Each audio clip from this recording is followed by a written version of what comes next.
Hello everyone, welcome to my new video. इस video में हम चैप्टर 1 एग्जांपल्स के बारे में डिस्कशन करेंगे। एक्सरसाइज 9.1 के जितने भी एग्जांपल्स हैं we will discuss that. Last video में मैंने आपको बताया था कि किसी भी दो नंबर्स का एचसीएफ और एलसीएम हम कैसे निकालते हैं using the prime factorization method. और प्राइम फैक्टराइजेशन मेथड में हमने ये सीखा था कि कोई भी जो दो नंबर है उसको हम एक्सप्रेस कर सकते हैं, कोई भी दो कॉम्पोजिट नंबर्स को एक्सप्रेस, या कोई भी कॉम्पोजिट नंबर, दो क्यों बोल रहा हूँ, कोई भी कॉम्पोजिट नंबर को एक्सप्रेस किया जा सकता है as a product of prime numbers written in a certain pattern. ठीक है, उसी पे बेस्ड हम थोड़े से क्वेश्चंस करेंगे, लेकिन उससे पहले मैं थोड़ा सा आप लोगों को लास्ट क्लास के जो कॉन्सेप्ट्स हैं उनको रिवाइज करवा देता हूँ। तो फर्स्ट ऑफ ऑल हमने देखा था कि एक रेशनल नंबर क्या होता है। ठीक है, एक रेशनल नंबर क्या होता है? एक ऐसा नंबर जो p बाई क्यू की फॉर्म में हो और जहां पर q 0 के बराबर ना हो। इसके अलावा p and q should have common factor as 1। इनका कॉमन फैक्टर क्या होना चाहिए? हमेशा 1 होना चाहिए। ये दो कंडीशंस थी। जब ये सारी कंडीशन सेटिस्फाई कर जाती है तो कोई भी नंबर जो p बाई क्यू की फॉर्म में हो उसको हम एक रेशनल नंबर बोलते हैं। इसके अलावा अगर मैं बात करूं तो हमने डिस्कस किया था कि कोई भी कॉम्पोजिट नंबर को हम रिप्रेजेंट कर सकते हैं in the form of prime numbers. ठीक है, मतलब in the form of product of the prime numbers. तो हमने कुछ ऐसा लिखा था उनको। ठीक है, जहां पर ये उनकी पावर्स थी। इस तरीके से चल रहा है जो भी है, इस तरीके से आगे भी जा सकता है वो, बट मैं एग्जाम्पल के तौर पे ये बता रहा हूँ। ठीक है, और एक लास्ट और मोस्ट इंपॉर्टेंट चीज हमने देखी थी कि किसी भी दो नंबर का प्रोडक्ट, किसी भी दो नंबर ए और बी का प्रोडक्ट किसके बराबर होता है? हमेशा वो बराबर होता है HCF of A and B और LCM of A and B के प्रोडक्ट के बराबर। ठीक है, तो कोई भी दो नंबर लो, उनका प्रोडक्ट करना है अगर, तो किसके बराबर होगा? उन्हीं दो नंबर का एचसीएफ निकाल लो, उन्हीं दो नंबर का एलसीएम निकाल लो, उनको मल्टीप्लाई कर दो, तो वो जो आएगा मल्टीप्लीकेशन वो हमेशा इक्वल होगा उन प्रोडक्ट के एक्चुअल मल्टीप्लीकेशन के बराबर होगा वो हमेशा। ठीक है, अब हम एग्जाम्पल्स की तरफ चलते हैं। तो अगर मैं पहले एग्जाम्पल की बात करूं तो ये कह रहा है कि consider the number 4 to the power n where n is a natural number. Check whether there is any value of n for which 4 to the power n ends with digit 0. Basically ये बोल क्या रहा है कि हमें 4 to the power n में n की कोई ऐसी वैल्यू चेक करनी है ना, जिसकी वजह से जो 4 की पावर कुछ भी हो, लेट से n, उसका जो यूनिट डिजिट आए, है ना, उसका यूनिट डिजिट जो आए एंड्स विद वो 0 हो। ठीक है जी। अब देखो एक चीज बताओ, 0 बनाने के लिए हमारे पास क्या कंडीशन होती है? किसी भी नंबर के पीछे 0 कब आता है? जब उसका मल्टीप्लिकेशन किससे होता है? जब उसका मल्टीप्लिकेशन होता है 10 से।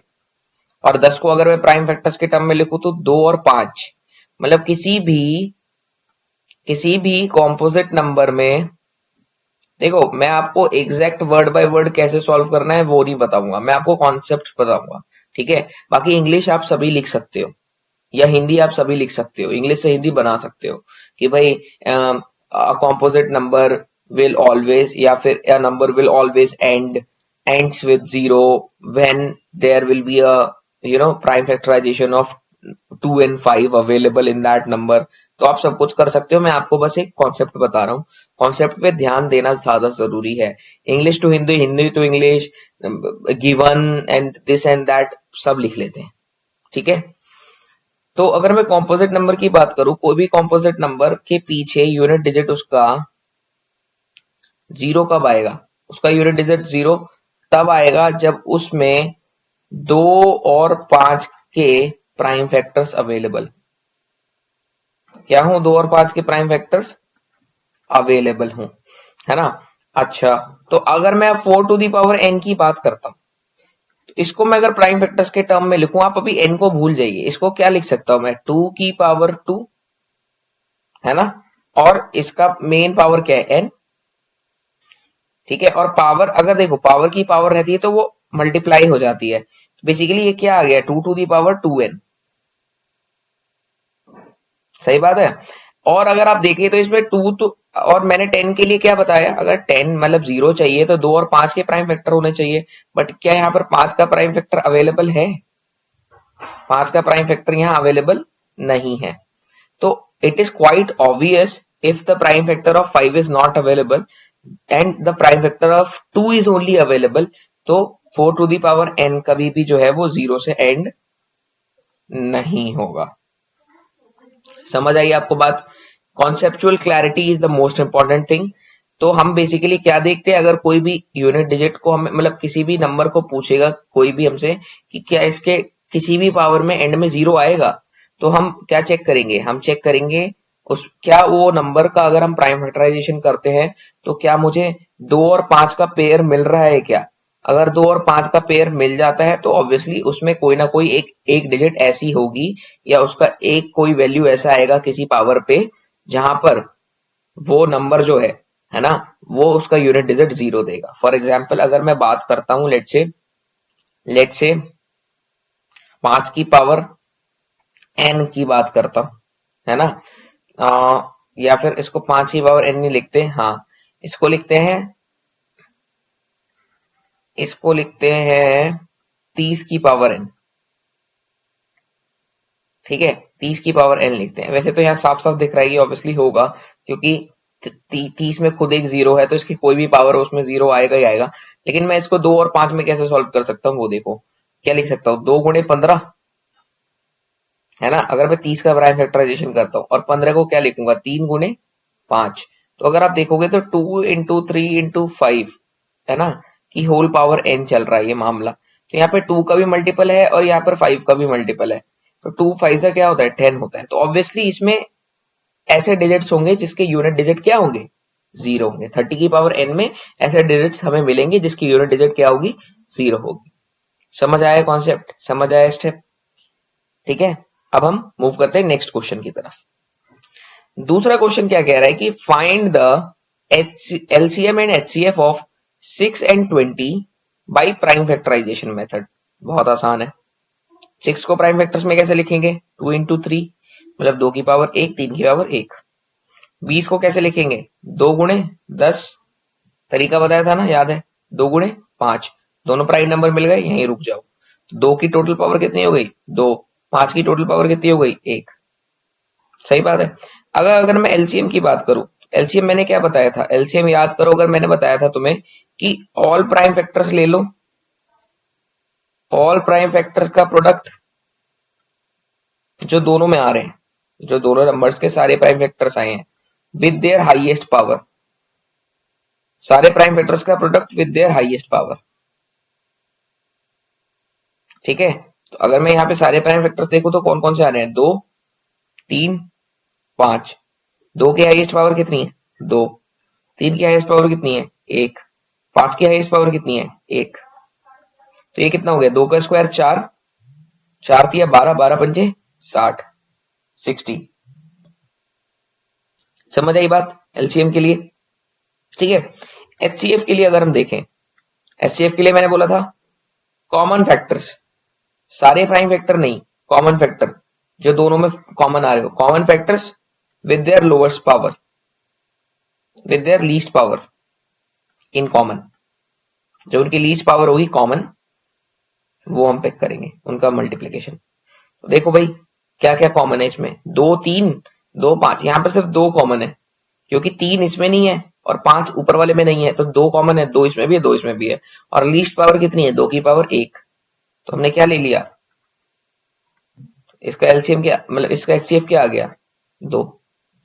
समझ आई? आप वेरीफाई वैसे भी कर सकते, कभी आपको लगे कि गलत लग रहा है, ठीक है, तो आप इसको वेरीफाई कैसे करेंगे, अगर आपको लगे कि नहीं गलत है, इसको वेरीफाई करने का तरीका वही है जो आपको बताया था ना कि एचसीएफ और एलसीएम का प्रोडक्ट एक्चुअल नंबर के प्रोडक्ट के बराबर होगा। तो आप ये भी चेक कर सकते हैं लास्ट में जब आपके आंसर आ जाए। जैसे एक्चुअल नंबर क्या है, 6 गुणे 20, यानी इनका प्रोडक्ट कितना है, 120। और एलसीएम कितना है, 60। एचसीएफ कितना है आपका, 2। ये भी कितना है, 120। तो 2 ये सेटिस्फाई कर रहा है, तो जो हमारा आंसर आया है वो सही है। समझ आई बात? Let's move on to the next example. Find the HCF of 96 and 404 by prime factorization method, hence find their LCM. 96, 404. 96 को कैसे लिखेंगे, 2 इंटू 48, फिर 2 को कैसे लिखेंगे, 2 इंटू 24, फिर 24 को कैसे लिखेंगे, 2 इंटू 12, फिर 2 इंटू 6, फिर 2 इंटू 3। 2 कितनी बार आया, 1 2 3 4 5, ये कितना हो गया, 2 टू दी पावर 5। उसके अलावा और कौन सा प्राइम नंबर है, दैट इज 3, 3 की पावर 1। सही है। अब हम 404 को देखते हैं। मैं यहाँ पे थोड़ा सा मिटा सकता हूँ, यहाँ पे देखते हैं हम 404 को। अगर हम 404 को देखें यहाँ पर, तो ये लिखा है 2 इंटू 202, ये लिखा है। अब 202 एक इवन नंबर है, इसको भी कर लेते हैं प्राइम फैक्टराइज, तो 2 इंटू 101, बेसिकली ये क्या आ गया, 2 का स्क्वायर और गुणे 101 की power 1। 101 is a prime factor in itself, तो 101 हम फर्दर डिवाइड नहीं कर पाएंगे, 101 अपने आप में एक प्राइम नंबर है, ठीक है। अच्छा, अब अगर मैं एलसीएम की बात करूं, सॉरी एचसीएफ पूछ रहा है, पहले एचसीएफ की बात कर लेते हैं। कॉमन फैक्टर देखते हैं पहले, तो कॉमन फैक्टर कौन कौन से हैं, 2 3 2 101, कौन सा कॉमन है, 2 कॉमन है। और उसका लीस्ट फैक्टर, लीस्ट पावर क्या है, देखो यहाँ पर 2 की पावर 5 है या 2 की पावर 2 है, इन दोनों में लीस्ट कौन सा है, 2 की पावर 2, तो एचसीएफ कितना हो गया, 4, एचसीएफ 4 हो गया। अब बोल रहा है कि अब एलसीएम निकालो इसका, एचसीएफ निकालने के बाद देखो